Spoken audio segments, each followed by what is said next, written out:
bonke nje laba abaphaphayo lapha bethi hlala la ngiyacela mina bengangihlalisi Zanefa ngidi ibambe la hlala phansi ukulethi ngempela ke manje ziyakhala manje ngifuna ukusho ukuthi ama-influencer mina engangijwayele kabi first of all angibasabi mina ngeqopha abantu bayashawa bayabhonywa njengawe wena udinga induku bonke labo bhuti imgibe angibasabi mina Uyangibuza wena into engifuna ukuyenza kuwena ibhlungu ngifuna ukutshengisa mfana ukuthi mina angisingane mina ngifuna ukutshengisa mfana ukuthi mina ngumfana wasemakhaya mina yabo lesibhekene nawo la i-FBI level problem singajwayelani nalokho lo punye umbhuti lo zapholi ilona zapholi zilonda angalo izingane indaba zabacula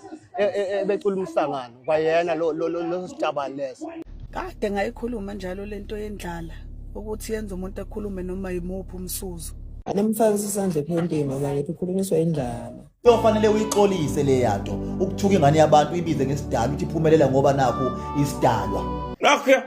utshatha osebenza ekhosini akathandisanga kahle inkulumo indlela oyibeke ngayo mhlawumbe ngabe kufikile kona lokho into engicasulile nje kaqala kuyena uyabo ngicasule ukuthi ingoma yami uyayikhohlwa njengamanje kunengoma ekuduma ukuthi ngitshontshe ingoma kaMthandeni ayikazi idlala okhosini lo ngoma Qha mfana wami ukushaya ngifuna ukushanga kini wena uyabheda Zanefa ngidi kamaphumu ngicela ukholele emaphusheni akho ukholele ezifisweni zakho believe in your dreams then pursue it mangabe wenze njalo uzophumelela bese uyahlonipha ke idiscipline kanza kwethu no one here is safe